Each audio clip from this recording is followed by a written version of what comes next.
વિશેષ કરી આભાર માનું છું આપણા સર્વ આગેવાનોનો, જેણે આ દૈનિક વચનમાં આપવા માટે દૈનિક વચન આપવા માટે મને તક આપી. આવો આપણે પ્રાર્થના કરીએ. ધન્યવાદ મહાન ઈશ્વર, અમે તમારો આભાર માનીએ છીએ રાજા. તમારી કૃપા અને તમારી દયા માંગીએ છીએ પિતાજી. આજનું વચન પ્રભુજી સાંભળનાર દરેક લોકોના જીવનની અંદરમાં કાર્ય કરે પ્રભુજી. અને વિશેષ કરી પવિત્ર આત્મા મને છુપાવી તમે પ્રગટ થાઓ, મારા મુખમાં તમે શબ્દ બનીને આવો. આ વચન લોકોના જીવનમાં કાર્ય કરે એવું તમે થવા. સર્વને તમારા હાથમાં સોંપીને પ્રાર્થના પ્રભુ ઈસુ નાઝરીના નામથી માંગુ છું પિતા. હાલેલુયા. આજનો મારો વિષય છે, આપણા દરેકના જીવનમાં દેવની ઈચ્છા ચૂકી જવાનું નહીં. ઘણી બધી વખત આપણે આપણા જીવનમાં જે દેવની ઈચ્છાઓ છે એ દેવની ઈચ્છાઓને આપણે ચૂકી જાય છે. આપણે વચન વાંચીએ, યર્મિયા 1 અધ્યાય એની 5મી કલમ. ગર્ભસ્થાનમાં ઘડિયા પહેલા મેં તને ઓળખ્યો હતો, અને ગર્ભસ્થાનમાંથી બહાર આવ્યા પહેલા મેં તને પવિત્ર કર્યો હતો. પ્રજાઓને માટે મેં તને પ્રબોધક નિમ્યો છે. Amen, hallelujah. પરમેશ્વરની યોજના આપણે જ્યારે ગર્ભમાં હતા ત્યારથી પરમેશ્વરની યોજના આપણા જીવનની અંદરમાં પરમેશ્વરે બનાવીને રાખી છે. પણ ઘણી બધી એવી બાબતો આપણા જીવનોમાં આવે છે કે આપણે દેવની યોજનાઓને આપણે ચૂકી જાય છે. હાલેલુયા. 1 શમુએલ 8મો અધ્યાય એની 4મી કલમથી વાંચું છું, તમે સાંભળો. આથી ઇઝરાયેલના સર્વ વડીલો એકત્ર થઈને રામામાં શમુએલની પાસે આવ્યા. તેઓએ તેને કહ્યું, જુઓ, તમે હવે વૃદ્ધ થયા છો ને તમારા દીકરા તમારા માર્ગોમાં ચાલતા નથી, માટે બીજી સર્વ પ્રજાઓની જેમ અમારો ન્યાય કરવા માટે અમને રાજા ઠરાવી આપો. Amen, hallelujah. દેવની યોજના ઇઝરાયેલ લોકોના જીવનની અંદરમાં કંઈક અલગ હતી. હાલેલુયા.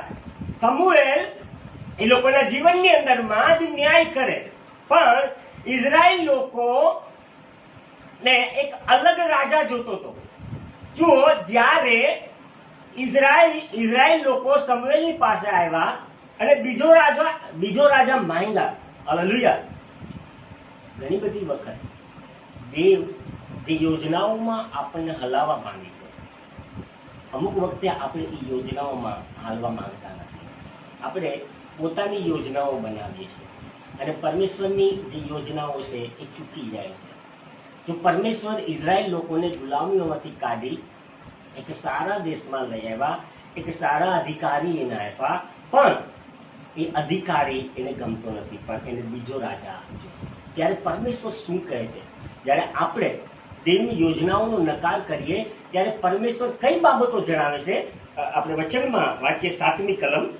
અને યહોવાએ શમુએલને કહ્યું, લોકો તને જે કહે છે તે સર્વમાં તું તેમનું કહેવું સાંભળ, કેમ કે તેઓએ તને નકાર્યો નથી, પણ હું તેઓ પર રાજ ન કરું માટે મને નકાર્યો છે. Amen, hallelujah. ઘણી બધી વખત આપણે જ્યારે દેવની જે યોજનાઓ છે આપણા જીવનમાં, હાલેલુયા, એના ઉપર આપણે હાલતા નથી અને આપણે જે સૂચનાઓ છે એ સૂચનાઓ માનતા નથી, ત્યારે આપણે માત્ર અધિકારીનું જ આપણે બરાબર છે નકાર કરતા નથી, પણ દેવનો પણ નકાર કરીએ છીએ.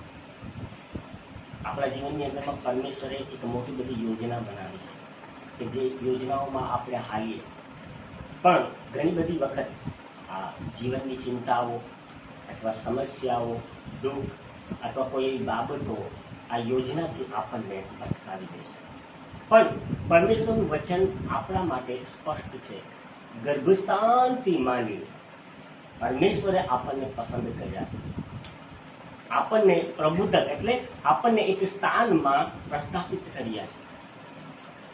આપણે વચન અધ્યાય યોહાન 4 અધ્યાય એની 24મી કલમ વાંચું, તમે સાંભળો.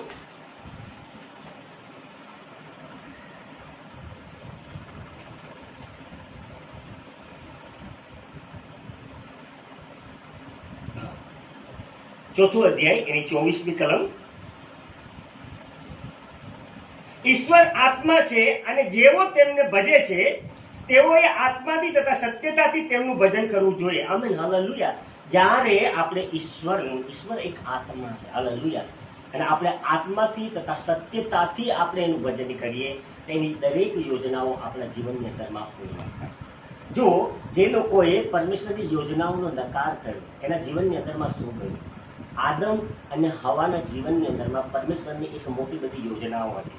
એ લોકો આશીર્વાદિત થાય અને એના દ્વારા બીજા લોકો આશીર્વાદિત થાય. પણ પરમેશ્વર જ્યારે યોજનાઓ બનાવે છે એ યોજનાઓ બનાવવા માટે એક શરત હોય છે. હાલેલુયા. આદમ ને હવાના જીવનની અંદરમાં દરેક બાબતો પૂર્તિ કરી પરમેશ્વરે, પણ એક બાબત વિશે એને ખાસ જણાવ્યું, આ બાબતો તમારે કરવાનું. હાલેલુયા.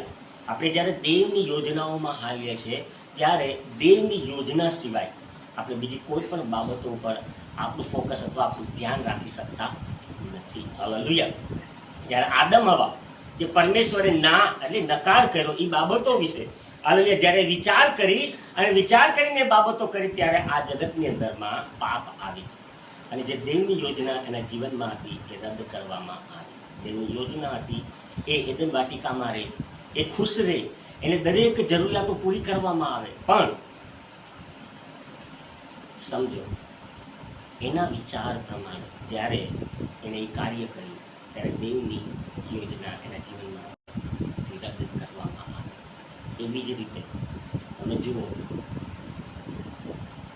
જે લોકોના જીવનની અંદરમાં પરમેશ્વરની યોજના પૂરી કરવામાં આવે, મૂસાના જીવનમાં પરમેશ્વરની યોજના પૂરી કરવામાં આવી. કારણ કે મૂસાએ હરેક બાબતો પરમેશ્વરે જે કંઈ એને બાબતો કીધી એ બાબતો ઉપર એને માન્ય કર્યું, એ રસ્તા ઉપર આવ્યું. જ્યારે પરમેશ્વરની યોજનાઓ આપણે પૂર્ણ કરવી હોય તો એના વચન ઉપર આપણે આધાર રાખવું પડે, એના વચન ઉપર આપણે ચાલવું પડે અને એના વચન ઉપર જ આપણે ડિપેન્ડન્ટ રહેવું પડે.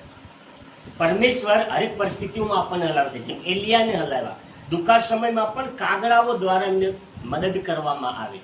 જ્યારે ઈશ્વરનું માની અને એલિયા જ્યારે ગયા ત્યારે એની દરેક જરૂરિયાતો પૂરી કરવામાં આવે. એવી જ રીતે પરમેશ્વરની જે યોજના આપણા જીવનમાં જે યોજનાઓ પરમેશ્વર બનાવે છે એનેથી આપણે નકાર કરવાનો નહીં અથવા આપણે અણસમજુ થવાનું નહીં. હાલેલુયા. જો શેતાન ચાહે છે આપણે અણસમજુ થાય, પરમેશ્વરની જે યોજનાઓ છે આપણા જીવનમાંથી રદ જાય. હાલેલુયા. દેવ ચાહે છે આપણી ઈચ્છાઓમાંથી આપણે બહાર નીકળીએ. જ્યારે આપણી ઈચ્છાઓમાંથી આપણે બહાર નીકળશું ત્યારે આપણે દેવની ઈચ્છાઓ અને દેવે જે આપણા જીવનની અંદરમાં ઈચ્છાઓ રાખી છે એ આપણે પૂરી કરી શકશું. દેવ ચાહે છે આપણે આપણી ઈચ્છાઓમાંથી બહાર આવે. હાલેલુયા. દેવ તમારા માટે નિયુક્ત કરેલું છે, હરેક બાબતો નિયુક્ત કરેલી છે. હાલેલુયા. એને બાઇબલની અંદરમાં જણાવવામાં આવ્યું છે એક નિર્ધારિત સમય આપણા જીવનમાં રાખવામાં આવેલો છે. ઇબ્રાહિમના જીવનમાં નિર્ધારિત સમય હતો. ત્યાં પહેલા એને ઘણું બધું સાંભળવામાં આવ્યું, એને ઘણું બધું સહન કરવામાં આવ્યું, પણ જ્યારે નિર્ધારિત સમયનો એને રાહ જોઈ, દેવની ઈચ્છાની રાહ જોઈ, ત્યારે એના જીવનની અંદરમાં ઘણી બધી બાબતો મળી. હાલેલુયા. તો આપણે દેવની ઈચ્છાઓમાં ચાલવું જોઈએ, આપણે અણસમજુ ના થવું જોઈએ. જ્યાં જગત હંમેશા આપણને અણસમજુ બાબતોમાં લઈ જાય, આપણને દેવની ઈચ્છાઓમાં આપણને લઈ જનાર નથી. આપણે દેવની ઈચ્છાઓમાં ચાલવું. ધન્યવાદ. આ વચનથી પરમેશ્વર તમારા દરેક લોકો સાથે વાત કરે અને વિશેષ કરી આજે જો કોઈના જન્મદિવસ હોય, કોઈના લગ્નની એનિવર્સરી હોય, આપણે એમના માટે પ્રાર્થના કરીએ. ધન્યવાદ મહાન ઈશ્વર, અમે તમારો આભાર માનીએ છીએ પ્રભુજી. વિશેષ કરી આજે જેમનો જન્મદિવસ હોય, લગ્નની એનિવર્સરી હોય પ્રભુજી, એમના માટે અમે પ્રાર્થના કરીએ છીએ.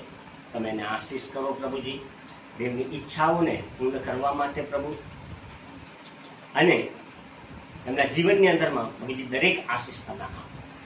વિશેષ કરી પ્રભુજી આ વચન દેવા માટે પ્રભુજી તમે મને સામત આપ્યું માટે તમારા સર્વ બાબતોને તમારા હાથમાં શું પ્રાર્થના પ્રભુ ઈસુ નાઝરીના નામથી માંગુ છું પિતા. આભાર. જય પ્રભુ ઈસુ.